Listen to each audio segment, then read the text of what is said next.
സ്നേഹവന്ദനം. Logos Bible quiz 2026 പുതിയ അധ്യയന വർഷത്തിലേക്ക് സ്വാഗതം. വിശുദ്ധ യോഹന്നാൻ്റെ സുവിശേഷം ആദ്യ അധ്യായത്തിലെ വിവിധ രീതിയിലുള്ള 50 ചോദ്യങ്ങളും ഉത്തരങ്ങളുമാണ് ഈ എപ്പിസോഡിൽ ഉൾപ്പെടുത്തിയിരിക്കുന്നത്. 4 ഓപ്ഷൻസ് ഉണ്ട്. സമയക്കുറവുകൊണ്ട് ചോദ്യങ്ങൾ കുറച്ച് സ്പീഡിലായിരിക്കും നമ്മൾ വായിക്കുക. നിങ്ങളുടെ ആവശ്യമനുസരിച്ച് വീഡിയോ സ്പീഡ് കൺട്രോൾ ചെയ്യുമല്ലോ. എല്ലാ ആശംസകളോടും പ്രാർത്ഥനകളോടും കൂടി ജോസഫ് ഫോർ ജെ ലോഗോസ് 316. വിശുദ്ധ യോഹന്നാൻ്റെ സുവിശേഷം രചിക്കപ്പെട്ടത് എവിടെ വെച്ചെന്നാണ് പൊതുവെയുള്ള പണ്ഡിത മതം? ഉത്തരം എഫേസോസിൽ വെച്ച്. വിശ്വാസത്തിൻ്റെ സുവിശേഷം എന്നറിയപ്പെടുന്ന യോഹന്നാൻ്റെ സുവിശേഷം മറ്റെന്ത് പേരിലൂടെ അറിയപ്പെടുന്നു? ഉത്തരം ജീവൻ്റെ സുവിശേഷം. യോഹന്നാൻ 1, 19, 12, 50 വരെയുള്ള ഭാഗം അറിയപ്പെടുന്നത് എങ്ങനെ? അടയാളങ്ങളുടെ പുസ്തകം. യോഹന്നാനോട് നീ ആരാണെന്ന് ചോദിക്കാൻ യഹൂദർ ജെറുസലേമിൽ നിന്ന് അയച്ചത് ആരെ? ഉത്തരം പുരോഹിതന്മാരെയും ലേവ്യരെയും. യോഹന്നാൻ 1 പരാമർശിക്കപ്പെടുന്ന മരം ഏത്? 5-ാമത്തെ ചോദ്യം. ഉത്തരം അത്തിമരമാണ്. 6 ദൈവം അയച്ച ഒരു മനുഷ്യനുണ്ടായിരുന്നു, അവൻ്റെ പേര് ഡാഷ് എന്നാണ്. അതിൻ്റെ ഉത്തരം യോഹന്നാൻ എന്നാണ്. സമാന വചനം ഭാഗം ഏത്? അവൻ പറഞ്ഞു, യേശയ്യാ ദീർഘദർശി പ്രവചിച്ചതുപോലെ കർത്താവിൻ്റെ വഴികൾ നേരെയാക്കുവിൻ. അത് യേശയ്യാ 40:3 നീ ആരാണെന്ന് യോഹന്നാനോട് ചോദിക്കാൻ പുരോഹിതന്മാരെയും ലേവ്യരെയും അയച്ച യഹൂദർ ആര്? ഉത്തരം ഫരിസേയർ. നിയമം ആര് വഴി നൽകപ്പെട്ടു എന്നാണ് യോഹന്നാൻ 1:17 കാണുന്നത്? അതിൻ്റെ ഉത്തരം മോശ വഴി. എന്തുകൊണ്ടെന്നാൽ നിയമം മോശ വഴി നൽകപ്പെട്ടു, കൃപയും സത്യവുമാകട്ടെ ഡാഷ് വഴി ഉണ്ടായി. ഉത്തരം യേശു ക്രിസ്തു വഴി. 11 എത്ര സുവിശേഷങ്ങളാണ് സ്നാപക യോഹന്നാൻ്റെ സാക്ഷ്യത്തെക്കുറിച്ച് പരാമർശിക്കുന്നത്? അതിൻ്റെ ഉത്തരം 4 സുവിശേഷങ്ങൾ. സമസ്തവും അവനിലൂടെ ഉണ്ടായി, ഒന്നും അവനെ കൂടാതെ ഉണ്ടായിട്ടില്ല. അധ്യായവും വാക്യവും ഏത്? യോഹന്നാൻ 1:3. അവനിൽ ഡാഷ് ഉണ്ടായിരുന്നു, ആ ഡാഷ് മനുഷ്യൻ്റെ വെളിച്ചമായിരുന്നു. ഉത്തരം ജീവൻ.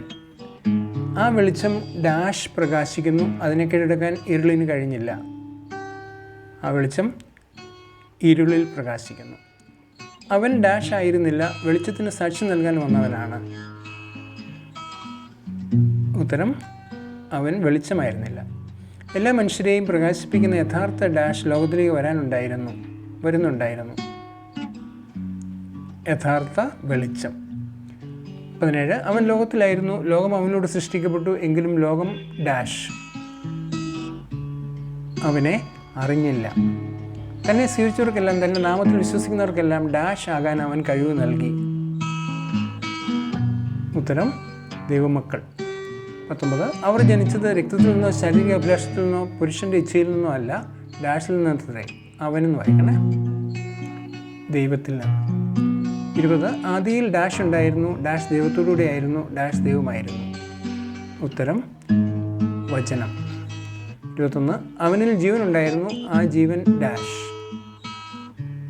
ഉത്തരം മനുഷ്യരുടെ വെളിച്ചമായിരുന്നു.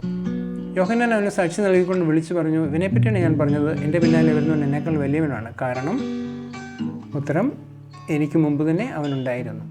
23 അവൻ്റെ ഡാഷിൽ നിന്ന് നാം എല്ലാം കൃപയ്ക്കുമേൽ കൃപ സ്വീകരിച്ചിരിക്കുന്നു, അവൻ്റെ പൂർണ്ണതയിൽ നിന്ന്. പിതാവുമായി ഗാഢബന്ധം പുലർത്തുന്ന ദൈവം തന്നെയായ ഡാഷ് അവിടുത്തെ വെളിപ്പെടുത്തിയത്. ഏകജാതനാണ്. എൻ്റെ പിന്നാലെ വരുന്നവൻ്റെ ചെരുപ്പിൻ്റെ വാഴഴിക്കുവാൻ പോലും ഞാൻ യോഗ്യനല്ല. അധ്യായവും വാക്യവും ഏത്? ഉത്തരം യോഹന്നാൻ 1:27. യോഹന്നാൻ താൻ ആരല്ലെന്നാണ് പറഞ്ഞത്? ഉത്തരം ഇമേലിൽ കൊടുത്തിരിക്കുന്ന 3 ക്രിസ്തു, ഏലിയ, പ്രവാചകൻ 3 അവൻ സ്വജനത്തിൻ്റെ ഡാഷ് വന്നു, എന്നാൽ അവർ അവനെ സ്വീകരിച്ചില്ല. അവൻ സ്വജനത്തിൻ്റെ അടുത്തേക്ക് വന്നു. അവൻ സാക്ഷ്യത്തിനായി വന്നു, വെളിച്ചത്തിന് സാക്ഷ്യം നൽകാൻ. അവൻ വഴി എല്ലാവരും ഡാഷ്, എല്ലാവരും വിശ്വസിക്കാൻ. യോഹന്നാൻ 1:34 സാക്ഷ്യപ്പെടുത്തിയത് എന്ത്? ഇവൻ ദൈവപുത്രനാണ്. യോഹന്നാൻ ജലത്താൽ യേശുവിനെ സ്നാനം നൽകിയത് എന്തുകൊണ്ട്? ഉത്തരം യേശുവിനെ ഇസ്രായേലിന് വെളിപ്പെടുത്താൻ. യോഹന്നാൻ തൻ്റെ ശിഷ്യന്മാരിൽ 2 പേരോടുകൂടെ നിൽക്കുമ്പോൾ കണ്ടതെന്ത്? ഉത്തരം യേശു നടന്നു വരുന്നത്. യേശു നടന്നു വരുന്നത് കണ്ട് യോഹന്നാൻ പറഞ്ഞതെന്ത്? ഇതാ ദൈവത്തിൻ്റെ കുഞ്ഞാട്. അവൻ പറഞ്ഞത് കേട്ട് ആ 2 ശിഷ്യന്മാർ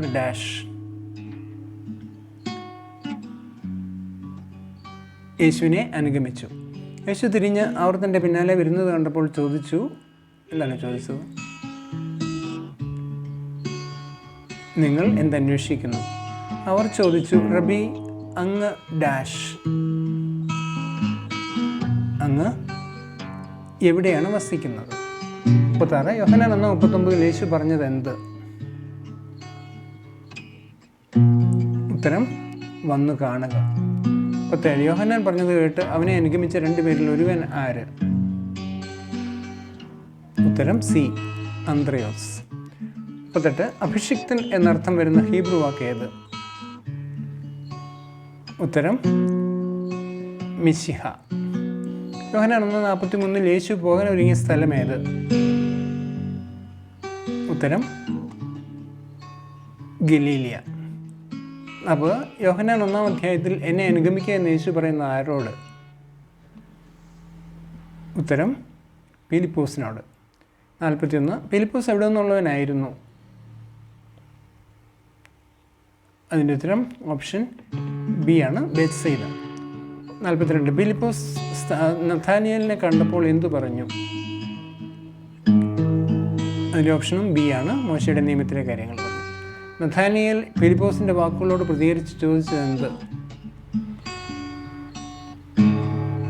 നസ്രത്തിൽ നിന്ന് എന്തെങ്കിലും നന്മ വരുമോ എന്ന്. 44 ഇതാ നിഷ്കപടനായ ഒരു യഥാർത്ഥ ഇസ്രായേൽക്കാരൻ എന്ന് യേശു ആരെക്കുറിച്ചാണ് പറഞ്ഞത്? ഉത്തരം നഥാനിയേലിനെ കുറിച്ച്. 45 അന്ത്രയോസിൻ്റെയും പത്രോസിൻ്റെയും പട്ടണം ഏത്?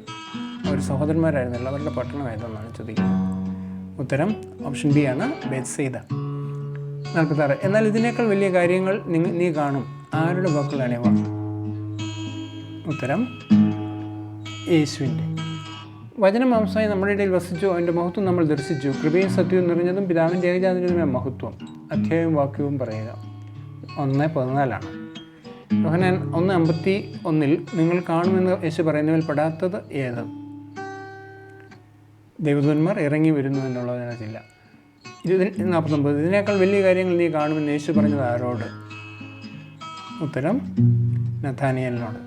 യോഹന്നാൻ എഴുതിയ സുവിശേഷത്തിൻ്റെ രചന പൂർത്തിയായത് ഏത് വർഷമെന്നാണ് പൊതുവെ കരുതപ്പെടുന്നത്? ഉത്തരം ഓപ്ഷൻ സി ആണ്, AD 95. All the very best to you all. May God bless you all. Thank you Joseph for JJ Logos 316. പല ടൈപ്പിലുള്ള ക്വസ്റ്റ്യൻസ് കൊടുത്തിട്ടുണ്ട്. എല്ലാം വായിച്ച് നോക്കുക. ബൈബിളും വായിച്ചിട്ട് നിങ്ങളിതെല്ലാം ചെയ്യുക. Thank you so much.